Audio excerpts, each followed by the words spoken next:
जो बनाएगा वही खाएगा। खाना बन गया है, सब आकर खा लो, फिर मैं दे नहीं पाऊंगी।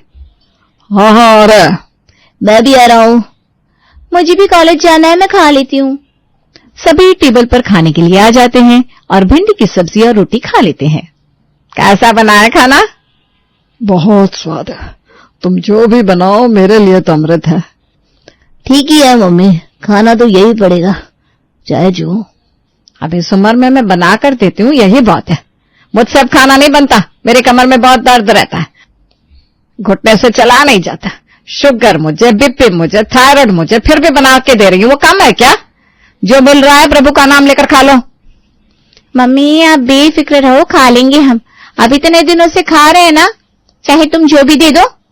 हाँ भाई वो तो है। सब खाकर अपने अपने काम पर चले जाते हैं। इसी तरह दिन बीतने लगते हैं। एक रोज आरती वरुण से कहती है, दिन पर दिन मेरा शरीर गिरता ही जा रहा है, अब मुझसे एकदम रसोई के काम नहीं होते। कोई नहीं, मत करो, हम खाने के लिए काम वाली रख लेंगे। हाँ अभी ना गजब, कुछ समझते ही नहीं। अरे भाई क्या हुआ, सीधा सीधा बताओ। उज्जवल की शादी करने की बात कर रही हूँ मैं। रसोई का काम वाली क्यों करेगी? जो काम मैं या मेरी बहू करेंगे वह काम वाली कर सकती है क्या कभी? बहू के आने से मैं बेफिक्र हो जाऊंगी। तो ऐसा बोलो ना सीधे सीधे, तुम्हारा पति इतना स्मार्ट नहीं है जो मुझे इतना समझ में आएगा। चलो देखता हूँ लड़की मैं उज्जवल के लिए। हाँ बीना। वरुण उज्जवल के लिए लड़की देखने लगता है और वो अपने एक दोस्त से उज्जवल की शादी के बारे में डिस्कस करता है। यार एक बात कहूं, बुरा न माने तो। अरे बोलना। मैं भी कृति के लिए अच्छा वर ढूंढ ही रहा था। अपने वरुण को तो मैंने बचपन से देखा है, न दारू शराब की लत, न ये पान खाने की आदत। मुझे ऐसा ही लड़का चाहिए था कृति के लिए। वाह, मैंने सही आदमी से अपने मन की बात कही है। मेरी टेंशन भी दूर हो गई और बहू भी मिल गई। अब तुझे कोई एतराज तो नहीं है ना? अरे कैसी बात कर रहा है तू यार। तब तू कल सबको मेरे घर लेकर आ जा ताकि सब कृति से मिल ले। अरे पागल है क्या तू? ये सब फॉर्मेलिटी मत कर, वो सब अजनबियों में होता है। और कृति बेटी को तो मैं बचपन से देख रहा हूँ, उसमें क्या देखना है। अब सीधे बारात आएगी तेरे घर, तू शादी की तैयारी कर और शादी की डेट निकलवा कर मुझे बता दे। दोस्त वरुण के गले लग जाता है। यार मैंने कभी सोचा भी नहीं था कि मेरी कृति के लिए लड़का इतनी आसानी से मिल जाएगा। दोनों अपने अपने घर चले जाते हैं। वरुण घर पर सबको उज्जवल की शादी के बारे में बताता है। सब खुशी से नाचने लगते हैं। वाह भाभी आने वाली है, मैं तो भाई अपनी सेवा करवाऊंगी। उज्जवल भैया अभी से बता रही हूँ। हाँ भाई, कम से कम भाभी के आने से हमें खाने का सुख तो मिलेगा, जो मन करेगा वो बना देंगी। वैसे भी आजकल की लड़कियों को चाइनीज और कॉन्टिनेंटल खाना बनाना पसंद होता है, हम तो वही खाते हैं। क्यों प्रिया? हाँ भैया। क्या हाँ भैया? तुझे खाना बनाना आता भी है क्या जो उसे आता होगा? भैया अपनी प्रिया एक्सेप्शनल है, उसे खाना क्या कोई काम नहीं आता, रोने को छोड़कर। मम्मी देखो ना कैसे बात कर रहे हैं दोनों। घर में खुशी का माहौल छा जाता है। कृति के आने की खुशी में घर की दीवारें भी चहकने लगती है। ये तो बताइए लड़की कौन है? वो मेरा दोस्त है ना, उसकी बेटी कृति। पापा वो तो भैया को भी बहुत पसंद है। वाह भैया तुम्हारी तो चांदी है। वैसे भी तुम कृति भाभी को खुद से प्रपोज नहीं कर पाते, भगवान ने अरेंज मैरिज में लव मैरिज वाली को भेज दिया है। चुप कर, चलो सब तैयारी में लग जाओ। दोनों घरों में शादी की तैयारी शुरू हो जाती है। 1 महीने बाद की तारीख होती है शादी की। घर में सारे रिश्तेदार और सब आने लगते हैं। देखते ही देखते शादी का दिन भी आ जाता है। उज्जवल और कृति के फेरे करवाकर वरुण कृति को बहू बनाकर अपने घर ले आता है। इधर प्रिया और साहिल को शादी से ज्यादा खाने की खुशी होती है। भाई कल पहली रसोई है भाभी की, क्या बनवाए? कल सुबह तो कुछ नहीं कह सकते, कल उनका पहला दिन है। वैसे तो अभी हलवाई भी लगा है, उसके जाने के बाद खाने का सोचना होगा। अरे ये तो मैंने सोचा ही नहीं। आपके पास दिमाग तो है। हाँ लेकिन क्या करे, तेरे पास नहीं है। दोनों खुसुर पुसुर क्या कर रहे हो? साहिल भाभी के पैर छुओ। साहिल कृति के पैर छूता है और कृति प्रिया के पैर छूती है। सब रस्म होने के बाद आरती प्रिया से कहती है, प्रिया भाभी को कमरे में जाकर छोड़ाओ, वो थक गई है, आराम करेगी। प्रिया आरती को उसके कमरे में छोड़ने जाती है। भाभी मैं आपको यहाँ तक लेकर आई हूँ, मेरा नेक तैयार रखना। आपको जो चाहिए होगा मिल जाएगा। एंजॉय भैया, गुड नाइट। उज्जवल और कृति सो जाते हैं। अगली सुबह कृति सूट पहनकर कमरे से बाहर आती है और कहती है, मम्मी जी मुझे साड़ी पहननी नहीं आती इसलिए मैंने सूट पहन लिया। अरे कोई बात नहीं बहू, मेरे लिए जैसी प्रिया वैसी तू। आज तेरी पहली रसोई है तो कुछ मीठा बना ले और जो तुझे आता है खाने में वो बना लेना। जी मम्मी जी बना लूंगी। कृति खाना बनाने जाती है। गाजर का हलवा, कढ़ाई की पूरी और मटर पनीर की सब्जी बनाती है और सबको परोसती है। भाभी आपने गाजर का हलवा ही क्यों बनाया? क्योंकि वो भैया का फेवरेट है। भाभी मुझे खीर पसंद है। मुझे काजू कतली, कभी हमारे लिए भी बना देना। हाँ क्यों नहीं, बनाऊंगी ना। भाभी आपको चाइनीज आता है क्या बनाना? हाँ मुझे ऑलमोस्ट सब कुछ आता है बनाना। चाइनीज क्या, मैं कॉन्टिनेंटल भी अच्छा बनाती हूँ। सच में भाभी, तब तो हमारी बल्ले बल्ले है। अरे भाई अभी तो खाना खाओ, बाद में फालतू बातें करना। बेटा खाना बहुत स्वाद है, ये तेरा नेक और ऐसा ही खाना हमेशा बनाना। बहू खाना बहुत स्वाद है। मम्मी रात को मैं और कृति घूमने के लिए निकल रहे हैं, 1 हफ्ते के बाद आएंगे। हाँ घूमो घूमो, अभी तो उम्र है घूमने की। कृति अपनी पैकिंग करती है और रात को दोनों घूमने के लिए निकल जाते हैं। इधर महाराज भी 1 हफ्ते के लिए होता है। सब कुछ सही चल रहा होता है। प्रिया और साहिल बहुत खुश रहते हैं महाराज के खाने से। दिन इसी तरह बीतने लगते हैं और 1 हफ्ता बीत जाता है। इधर रात को महाराज चला जाता है और अगली सुबह कृति और उज्जवल भी घूमकर वापस आ जाते हैं। कृति आते ही नहाने चली जाती है और फिर कहती है, मम्मी जी नाश्ते में क्या बनाऊं? जो तुझे आता है वो बना ले बहू, हम तो कुछ भी खा लेते हैं। ऐसे भी तो अभी थकी हुई है, अभी तो आई है। कोई नहीं मम्मी जी, खाना बनाकर मैं सो जाऊंगी। कृति नाश्ते में कद्दू चने की सब्जी और पराठे बनाती है और सभी को परोसती है। कद्दू देखकर प्रिया और साहिल का मुंह बन जाता है। साहिल चम्मच में कद्दू उठाकर कहता है, भाभी कद्दू मैं नहीं खाता, आप कुछ और बना दो मेरे लिए। भाभी मैं भी कद्दू नहीं खाती, आप मेरे लिए पोहे बना दो। ठीक है बना देती हूँ। मुझे नहीं पता था कि आप कद्दू नहीं खाते, वरना मैं कुछ और बनाती। कोई नहीं बहू, अभी अब खा लो जो भी बनाया है। बहू अभी आई है, फिर भी खाना बनाया ना उसने। तुम लोग इतने थके होते तो कुछ भी बना पाते क्या? चलो चुपचाप से खा लो जो बना है। दोपहर में क्या खाना है आप दोनों बता दो, मैं बना दूंगी। भाभी चाउमीन विथ मंचूरियन। मेरे लिए बर्गर। भाभी रात को पिज्जा। ठीक है बना दूंगी। सब खाना खा लेते हैं। नाश्ते का काम सुलटने के बाद कृति खुद नाश्ता करती है, जिसमें उसे 12 बज जाते हैं। अगर अभी मैं सोने चली गई तो खाना कैसे बना पाऊंगी इतना। एक काम करती हूँ, पहले खाना बना लेती हूँ फिर कुछ करूंगी। कृति उसी वक्त खाना बनाने में लग जाती है। आरती कृति को रसोई में देखकर कहती है, कृति बहू थोड़ी देर सो जा, आराम कर ले, खाना उठकर बना लेना, नहीं तो आज मैं बना देती हूँ। नहीं मम्मी जी, मैंने सोचा इतना सब कुछ बनाना है तो एक बार बनाकर ही सोऊंगी। मैं हूं ना, आप क्यों बनाएंगी? ठीक है जैसे समझ आता है कर बेटा। कृति चावल दाल गोभी की सब्जी बनाती है, फिर प्रिया के लिए चाउमीन मंचूरियन और साहिल के लिए बर्गर बनाती है। चलो खाना तो बन गया, बस अब थोड़ी देर में परोस दूंगी। कृति आधा घंटा सोती है, फिर उठकर सबको खाना परोसती है। इतना सब कुछ तुमने बनाया है? हाँ इतनी जल्दी बना दिया तुमने, गजब। भाभी टू गुड। अब रोज इसी तरह से कुछ अलग अलग बनाना। बर्गर बहुत अच्छे बने, मुझे पसंद है। रात को पिज्जा बना रही हो ना? हाँ बस अब देवर और ननद की पसंद का खाना बनेगा क्या?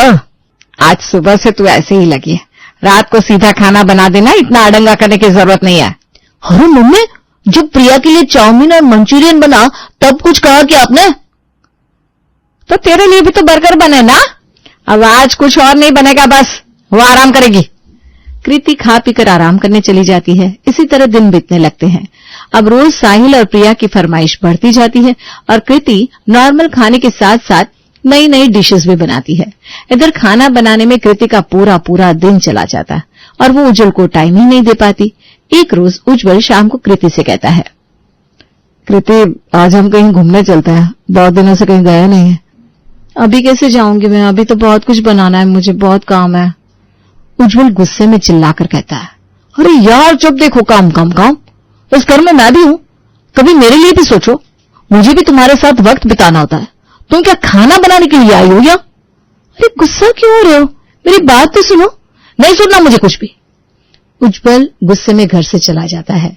वरुण ये सब सुन लेता है और आरती से कहता है, हमें कुछ करना होगा, ये जरूरी है, वरना अब उज्जवल और कृति में दूरियां बढ़ती जाएगी, जो कि सही नहीं है। नहीं, शादी हुई है, दोनों को एक दूसरे को वक्त देना भी जरूरी है। आप ही देखिए अब यह सब। अगले दिन कृति की तबीयत ठीक नहीं थी और वो नाश्ते में टिंडे की सब्जी और रोटी बनाकर रख देती है। खाना देखते ही प्रिया कहती है, भाभी टिंडे की सब्जी? ये तो मम्मी ने कभी नहीं बनाया, मैं नहीं खाने वाली इसे। आपको पता होना चाहिए कि मैं ये सब नहीं खाती हूँ। भाभी क्या आप मेरे लिए ब्रेड कटलेट बना दोगी? देवर जी, आज मेरी तबीयत ठीक नहीं थी तो मैंने सोचा कुछ हल्का ही बना देती हूँ। थोड़ी देर में कटलेट बनाती हूँ। मेरे लिए भी भाभी। सही है, किसी के लिए अब कुछ नहीं बनेगा, समझ में आया तुम लोगों को? वो बेचारी अकेले काम करती है, जिसको जो खाना है वो खुद बनाएगा और खुद खाएगा। बहू आज से कुछ एक्स्ट्रा नहीं बनाएगी। उसकी तबीयत ठीक न होने के बाद भी इतना सब कर रही है और तुम लोगों को एक जरा फर्क नहीं है। अरे ये क्या बात हुई पापा? पापा, हमने सोचा था भाभी के आने से हमें खाने को सब मिलेगा जो चाहिए हमें। बहू कोई काम वाली नहीं है, खुद बनाओ और खुद खाओ, बस आगे कोई बात नहीं होगी। बहू, तुम अपना खाना लेकर अपने कमरे में जाओ। कृति अपने कमरे में चली जाती है। इधर साहिल और प्रिया भी नाक दिखाकर कहते हैं, खाना बनाना कौन सी बड़ी बात है, मैं अपने लिए खुद ही बना लूंगा। हाँ, मैं अभी खुद के लिए खाना बना लूंगी। ठीक है, बना लो। उज्जवल मन ही मन सोचता है, मैंने क्या ही किया है जो मुझे खाना बनाना पड़ रहा है? मैं तो कुछ भी खा लेता हूँ, वो भी बिना कोई नखरे किए। चलो कोई नहीं।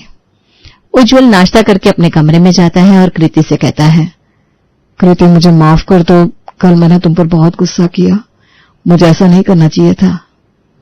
कोई नहीं जी, एक बात कहूं? उज्जवल कृति के सर पर हाथ फेरता है और कहता है, अरे तुम्हें तो बहुत तेज बुखार है, आज आप मेरे पास ही रुक जाएंगे क्या? अच्छा नहीं लग रहा है। अरे हाँ बिल्कुल। उज्जवल कृति को गले लगाता है और उसे सुला देता है। उधर दोपहर होते ही आरती रसोई में जाती है और कुकर में पहले दाल और फिर चावल बनाती है। मैं और ये तो खा ही लेंगे, बाकी सब अपना अपना बनाए और अपना खाए। इधर उज्जवल रसोई में आकर अपने लिए चाय और कृति के लिए कॉफी बनाता है। मन तो कुछ खाने का भी कर नहीं रहा, इससे हो जाएगा, रात का रात को देखूंगा। उज्जवल कृति को उठाकर कॉफी पिलाता है। आप चाय पी रहे हैं, मैं कुछ खाने को बना देती हूँ। अरे कोई जरूरत नहीं है, पापा ने कहा है ना, जो खाएगा वही बनाएगा। मुझे जब खाना होगा मैं बना लूंगा। तुम्हें कुछ चाहिए तो मैं दे दूं? नहीं, मुझे कुछ खाने का मन नहीं कर रहा। अच्छा ठीक है, तुम आराम करो। कृति सो जाती है और उज्जवल भी सो जाता है। इधर प्रिया और साहिल देखते हैं कि सब खाकर आराम से सो रहे हैं। भाई, हम दोनों ही हैं, सब अपना अपना बनाकर खाकर सो गए। पहले तू बना ले, फिर मैं बना लूंगा। तू अपना बना, मैं अपना बनाती हूँ। गैस के दो मुंह हैं, एक में तू, एक में मैं बनाती हूँ। प्रिया अपने लिए फ्राइड राइस की तैयारी शुरू करती है और साहिल अपने लिए पिज्जा की। यार चावल कहाँ है? अरे यही होगा, तू देखती भी कहाँ है ठीक से, आंख खोल कर देखना। 15 मिनट तो प्रिया को बस चावल ढूंढने में लग जाते हैं। प्रिया चावल धोकर भिगोती है एक तरफ और दूसरी तरफ सब्जियों को काटने के लिए बैठ जाती है। पिज्जा बेस कौन ही बनाएगा, एक काम करता हूँ बाजार से ले आता हूँ। प्रिया सब्जी कट कर रही है तो मेरे पिज्जा के लिए भी कट कर देना। मैं क्यों करूँ, खुद कर, मुझे तो कुछ आता नहीं है ना। अरे तुझे पिज्जा दूंगा ना मैं। मुझे नहीं खाना, जो बनाएगा वही खाएगा।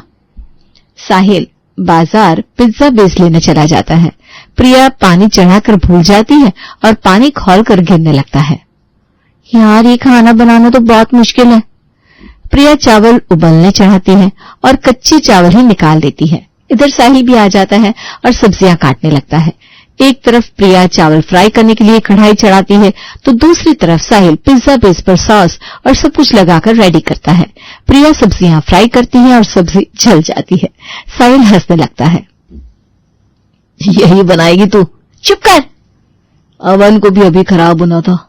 अरे यार, तवे पर बनाना होगा। साहिल तवे पर पिज्जा चढ़ा देता है और गैस को धीमी कर देता है। इधर प्रिया जले हुए सब्जी में ही चावल, नमक और मैगी मसाला डाल देती है। बन गया फ्राइड राइस। इसके लिए भाभी इतने नखरे करती है। प्रिया राइस लेकर बैठती है। इधर साहिल का पिज्जा नीचे से तो पूरा जल जाता है और ऊपर से सिकता नहीं है। यार ये क्या हो गया, अब कैसे ठीक करूं इसे? साहिल YouTube में बहुत देखता है लेकिन उसे कुछ समझ में नहीं आता। वैसा ही पिज्जा लेकर साहिल बैठ जाता है। पता नहीं भाभी कैसे बनाती है, आधा जला आधा कच्चा खाना पड़ रहा है। चावल कच्चे हैं, खाया ही नहीं जा रहा मुझसे। ऊपर से मसाला कहीं ज्यादा कहीं कम लग रहा है, सूखा सूखा भी लग रहा है। साथ में मंचूरियन होता तो खा पाती। साहिल और प्रिया इतनी मेहनत करने के बाद खाना छोड़ देते हैं और भूखे ही रह जाते हैं। बेकार में इतनी मेहनत की, बाहर ही खा लेता, बनाया भी और खाने को नसीब भी नहीं हुआ। खाना बनाना सच में आसान तो नहीं है, और हम भाभी से इतने पैतरे करते हैं। रात को प्रिया अपनी सहेली के घर जाकर खा लेती है और साहिल बाजार में। अगली सुबह कृति की तबीयत ठीक हो जाती है और वो खाना बनाने रसोई में जाती है। बहू तो बस अपना खाना बनाना। पापा जी, मैं सबके लिए नॉर्मल खाना बना देती हूँ, जिसे खाना होगा खा लेगा, इन्हें दुकान भी जाना है ना। भाभी आप जो बनाएंगी मैं खा लूंगी। हाँ भाभी, जो बनाओगी मैं भी खा लूंगा। एक दिन में सबकी अकल ठिकाना आ गई क्या? बड़े नखरे कर रहे थे तुम लोग। अब नहीं करेंगे पापा, जो बनेगा खा लेंगे हम। भाभी आप ग्रेट हो, बहुत कुछ कर लेती हो, मुझसे तो कभी नहीं होगा ये। आपका जो मन करे बना लो, बस खाना दे दो। बना लो बहू सबका खाना अपनी सहूलियत के हिसाब से। ठीक है पापा जी। कृति नाश्ता बनाती है और आज पहली बार सब खुश होकर वही खाते हैं जो कृति बनाती है।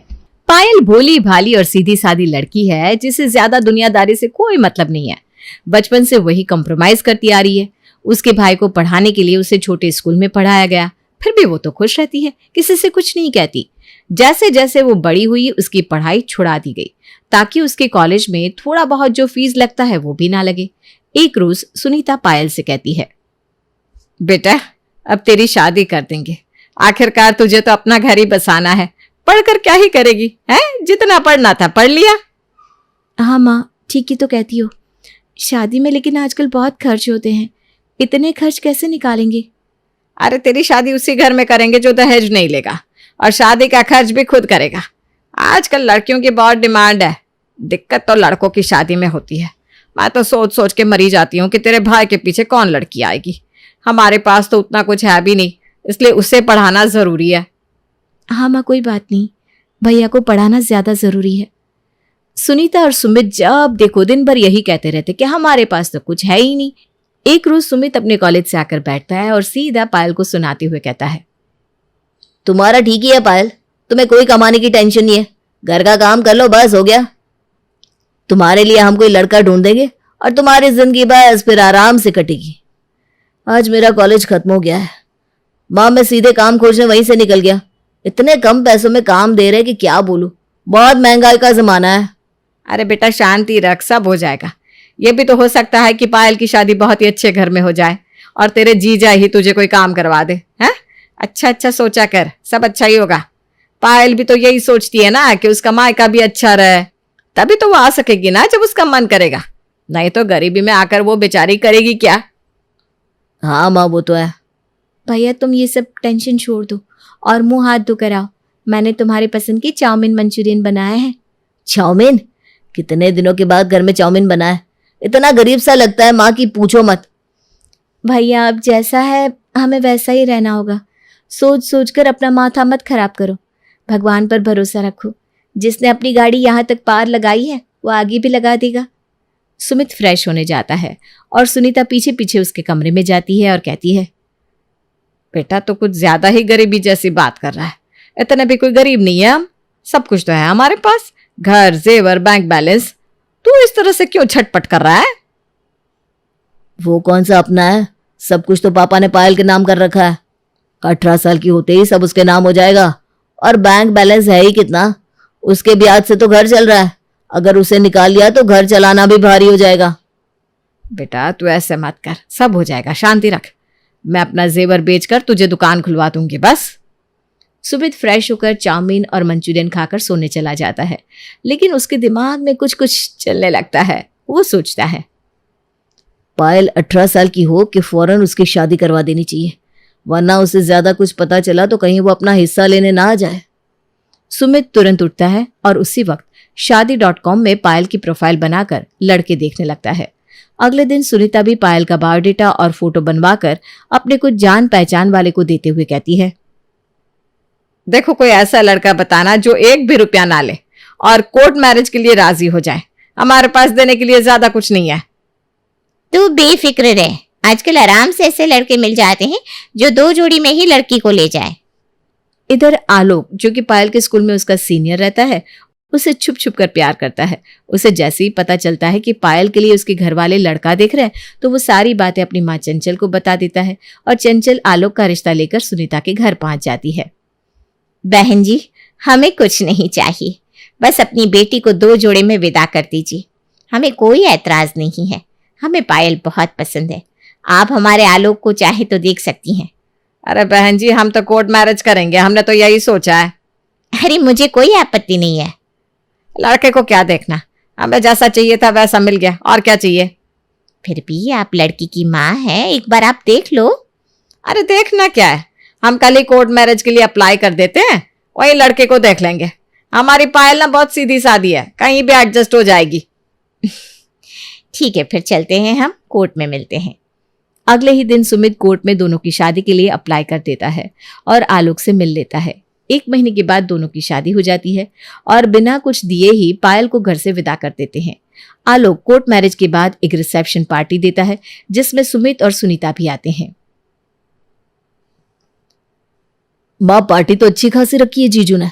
हमारी पायल को घर अच्छा मिल गया, वो भी बिना दहेज के। ननद भी उसकी अच्छी लग रही है, पायल के आगे पीछे कर रही है। अच्छा ही है ना बेटा, हमारा झमेला खत्म हुआ, वरना हमेशा कभी कोई टेंशन तो कभी कोई। पार्टी एंजॉय करके सुनीता और सुमित सबसे मिलकर वापस अपने घर चले जाते हैं। इधर पायल को आलोक के घर वाले बहुत अच्छे और पूरे मन से एक्सेप्ट कर लेते हैं। पायल आलोक के घर में बहू नहीं बेटी की तरह रहने लगती है और नैना के साथ घूमने फिरने लगती है। एक दिन नैना पायल से कहती है, भाभी एक बात बताओ, आपको बुरा नहीं लगता आपके मायके वालों ने आपको शादी में कुछ भी नहीं दिया? नहीं दीदी, बुरा क्यों लगाना, जब मुझे पता है कि उनके पास देने के लिए ज्यादा कुछ नहीं है। वो बहुत मुश्किल से हमारा घर चलता है, इसलिए तो मैं ज्यादा पढ़ाई भी नहीं कर पाई। अच्छा अच्छा। इधर सुमित को भी नौकरी लग जाती है और सुनीता उसके लिए लड़की देखने लगती है। सुमित सुनीता से कहता है, माँ, मुझे बस 10,000 मिलते हैं, कौन लड़की भला इस घर में आएगी, खर्चा कैसे निकलेगा? अरे वो सब तू छोड़ दे, किसी को क्या पता कि तुझे कितने मिलते हैं। फिर जो इतना इंटरेस्ट आता है वो भी तो है, मैं सब देख लूंगी। तेरे पापा के इतने पॉलिसी चलाए हुए हैं, वो सब अभी पूरे होने वाले हैं, अच्छा खासा पैसा मिलेगा उससे। बस पायल से एक सिग्नेचर करवाना है। पायल को तो बॉटल में मैं उतारूंगा माँ। सुनीता लोगों में अपने बेटे की इतनी तारीफ कर देती है कि सबको लगने लगता है कि सुमित अच्छा खासा कमाता है और इसी गलतफहमी में प्रगति का रिश्ता सुमित के लिए आ जाता है और सुनीता बिना कुछ ऐब निकाले एक मोटे दहेज के साथ प्रगति को अपने घर की बहू बनाने के लिए तैयार हो जाती है। भाई साहब, मेरा बेटा वही करेगा जो मैं उससे कहूंगी। तब तो फिर ठीक है, शादी की तैयारियां शुरू करता हूं मैं।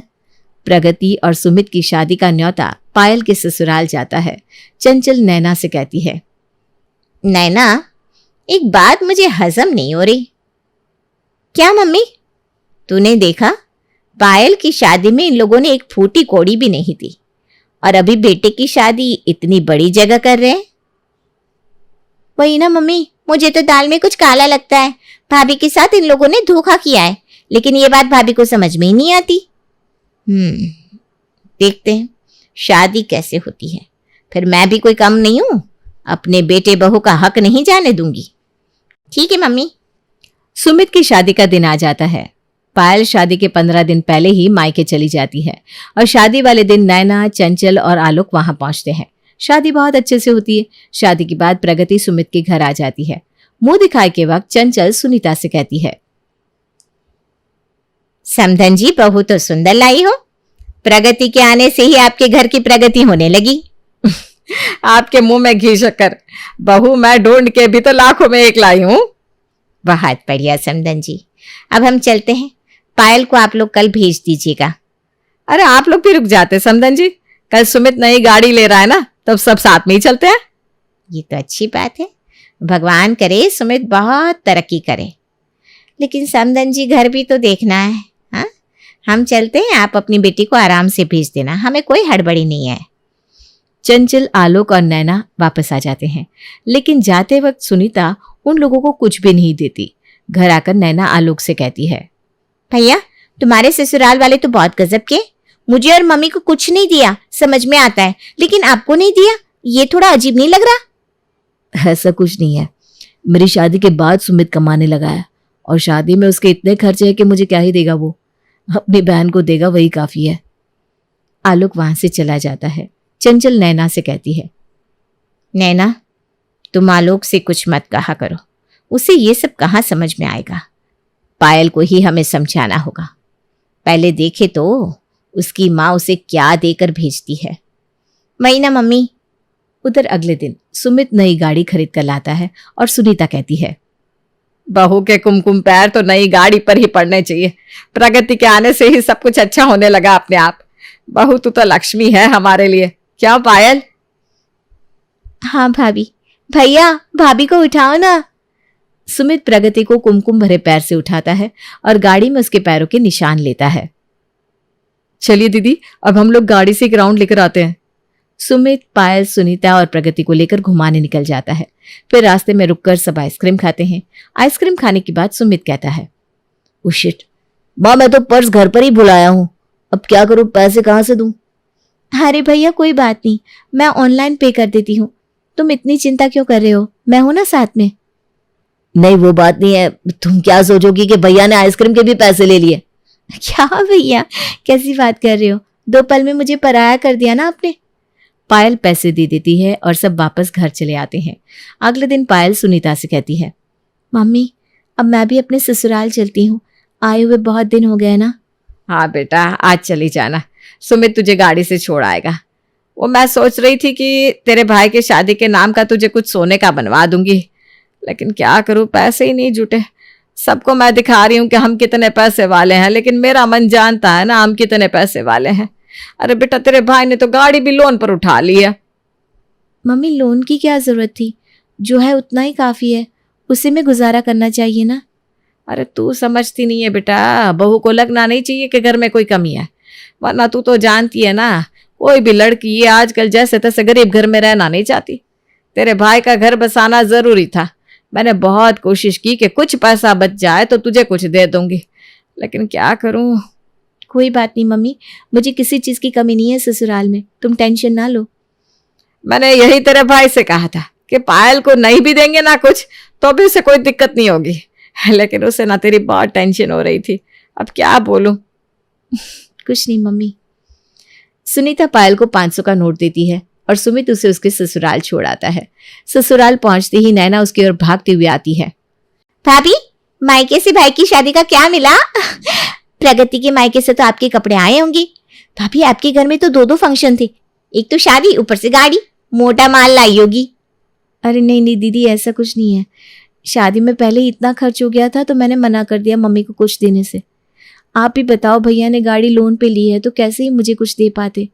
भाभी के मायके से मेरे लिए ना एक बहुत सुंदर साड़ी आई है, वो मेरी मम्मी ने मुझे दी है और साथ में 500 का नोट भी। ये साड़ी आपको पसंद है तो आप रख लो। बहू तू ना बिल्कुल पागल है, ऐसा कुछ नहीं है। तेरे भाई ने इतनी अच्छी शादी की, तेरी शादी तो कोर्ट मैरिज की, कम से कम अपनी ही शादी में सोने का कुछ दे देता। तेरा भी तो हक बनता है उसके दहेज के पैसों पर। अचानक उसकी शादी के पैसे आ गए, उसके पास तेरे लिए कुछ भी नहीं था। नहीं नहीं मम्मी जी, ऐसा नहीं है, मुझे पता है ना, बहुत मुश्किल से मेरी मम्मी सब कुछ हैंडल करती है, हमारे पास सच में ज्यादा कुछ नहीं है। बहू अभी तुझे कुछ समझ में नहीं आ रहा, कुछ दिन बाद तुझे सब समझ में आने लगेगा। चंचल और नैना एक दूसरे से फिर बात करते हैं। मुझे तो बहुत अफसोस हो रहा है कि मैंने दहेज क्यों नहीं लिया। इसके मायके वालों के पास तो पैसा है, लेकिन इसकी माँ और भाई इसे कुछ ना देकर सब खुद ही दबा कर रखना चाहते हैं। इसी तरह दिन बीतने लगते हैं। एक रोज सुनीता का फोन पायल को आता है और वो इमरजेंसी में पायल को घर बुलाती है। पायल भी बिना कुछ सोचे समझे अपने मायके चली जाती है। मम्मी ऐसी क्या बात हो गई जो आपने मुझे इतनी जल्दबाजी में बुला लिया? बेटा ये ना लोन के पेपर है, इसमें सिग्नेचर कर दे, तब जाकर तेरे भाई को फ्लैट के लिए लोन मिलेगा। मम्मी फ्लैट क्यों ले रही हो, ये घर तो है ना। अरे बेटा ये घर इतना टूटा फूटा है, तू ही बता कैसे कोई इसमें रह सकता है। अब फ्लैट लेना ना बहुत जरूरी है। प्रगति के माँ बाप भी बोल रहे थे कि कैसे घर में बेटी को दे दिया, एक घर भी ढंग का नहीं है। ठीक है, मैं सिग्नेचर कर देती हूँ। सिग्नेचर होते ही सबके चेहरे पर चमक आ जाती है। अगले ही दिन सुमित नया घर ले लेता है और प्रगति दनादन शॉपिंग करने लगती है। दीदी आप बताओ कैसा लग रहा है ये सोफा? मैं ना अपने नए घर के लिए ले रही हूँ। घर की पार्टी भी शानदार होगी। आप अपनी शॉपिंग कर लेना पार्टी के लिए। हाँ, सोफा तो अच्छा लग रहा है। माँ मेरा काम तो हो गया, तो मैं चलूं? हाँ हाँ, जा जा बेटा। सुनीता पायल को कुछ दिए बिना ही विदा कर देती है। इधर पायल अपने ससुराल जाकर सब कुछ बता देती है। मम्मी जी, भैया ने फ्लैट लिया है तो मुझे इसीलिए बुलाया था। भाभी ने तो इतनी शॉपिंग की 2 दिनों में कि पूछो ही मत। हम भी जब मम्मी जी नया फ्लोर बनवाएंगे ना तो शॉपिंग करेंगे। हाँ, हम तो करेंगे ही। लेकिन बहू एक बात बता, तेरा भाई रोज कभी गाड़ी ले रहा है, कभी घर, उसकी बीवी इतनी शॉपिंग कर रही है, तो तेरे लिए कुछ नहीं है क्या? तेरा भी तो उस घर में हिस्सा है। मम्मी जी, मेरा हिस्सा तो यहाँ है ना, इस घर में। लड़की का सब कुछ शादी के बाद उसका ससुराल होता है ना। हाँ भाभी, होता है, लेकिन आपके मायके वालों ने आपके साथ धोखा किया है। फ्लैट का छोड़िए, आपके पुराने घर में तो आपको बराबर का हिस्सा मिलना चाहिए था। कल को आपके बच्चे होंगे, उसके सामने आपके मायके वालों की इज्जत क्या रहेगी? वो लोग बोलेंगे कि नानी ने कुछ दिया ही नहीं। दीदी, अभी तो भैया को इतना लोन भरना है। ये फ्लैट भैया ने लोन में लिया है। लोन के पेपर पर मैंने ही साइन किया है। क्या? अरे बहू, ऐसा नहीं होता। तुझे ये लोग बेवकूफ बना रहे हैं। एक बात बता, जब सब चीज के लिए लोन ले सकते हैं तो तेरी शादी के लिए क्यों नहीं लिया? तुझे हर बार तेरी माँ ये कह देती है कि बेटा दिक्कत है, बेटा दिक्कत है, तो तेरे भाई के लिए ऐसा क्यों नहीं? अब पायल के दिमाग में चंचल की बातें घूमने लगती है और वो अपनी माँ को फोन करके कहती है, माँ, इस बार घर के ओपनिंग में मुझे एक सोने का चेन चाहिए। अरे बेटा, अभी तो कुछ भी नहीं है हमारे पास। घर का खर्चा भी बहुत मुश्किल से चल रहा है। सब कुछ फ्लैट में ही खर्च हो गया है। मम्मी जी और दीदी सही बोल रही थी। मम्मी ने हमेशा मेरे लिए ही कहा कि अभी नहीं हो सकता। शादी के लिए भी ऐसा ही घर देखा जहां दहेज ना लगे। इधर चंचल पेपर के सिग्नेचर का सच पता करने लगती है और भाग दौड़ करके पता लगा लेती है। ये तो बहू के पापा की प्रॉपर्टी है और बहू के नाम पर है, और ये लोग सारी प्रॉपर्टी अपने नाम करवाना चाहते हैं। अभी बताती हूँ। चंचल सारे पेपर लेकर पायल के पास जाती है और उसे सब दिखाती है। देख देख, तेरे भाई और माँ के कारनामे। तेरी ही संपत्ति है और तुझे ही कुछ देना नहीं चाहते। सब हजम करने पर तुले हैं। कोई लोन नहीं लिया तेरे भाई ने, तेरे पैसों से लिया है सब। अब तो अपना हक लेगी तू या अब भी नहीं? मम्मी जी, ये सब क्या है? मुझे यकीन नहीं हो रहा मेरे घर वाले मेरे साथ ऐसा कर सकते हैं। हमने तो पहले ही कहा था भाभी, लेकिन आप हमारी सुनती कहाँ हो? पायल अपनी माँ को फोन करके सब कुछ बताती है। मम्मी, मुझे सब पता चल गया है। अब तुम खुद से ये फ्लैट मुझे दोगी या फिर मैं कोर्ट से ले लूं? दीदी, आप ये सब क्या कह रही हो? सुमित और मम्मी जी आपसे कितना प्यार करते हैं। हाँ, वो मैं देख रही हूँ भाभी, कैसे अपने मतलब के लिए आप बोल रही है। बोलो मम्मी, क्या मैं कोर्ट में जाऊं? अरे कैसे बात कर रही है बेटा, ये तेरा ही तो घर है। घर मेरा वाली बात नहीं है। मैं भैया की तरह अकेले ही सब कुछ नहीं निकल लूंगी। आधा सब कुछ मेरा और आधा सब कुछ भैया का। मुझे फिर आप लोगों से कोई मतलब नहीं है। पायल अपना हिस्सा लेकर अपने मायके वालों से रिश्ता तोड़ देती है।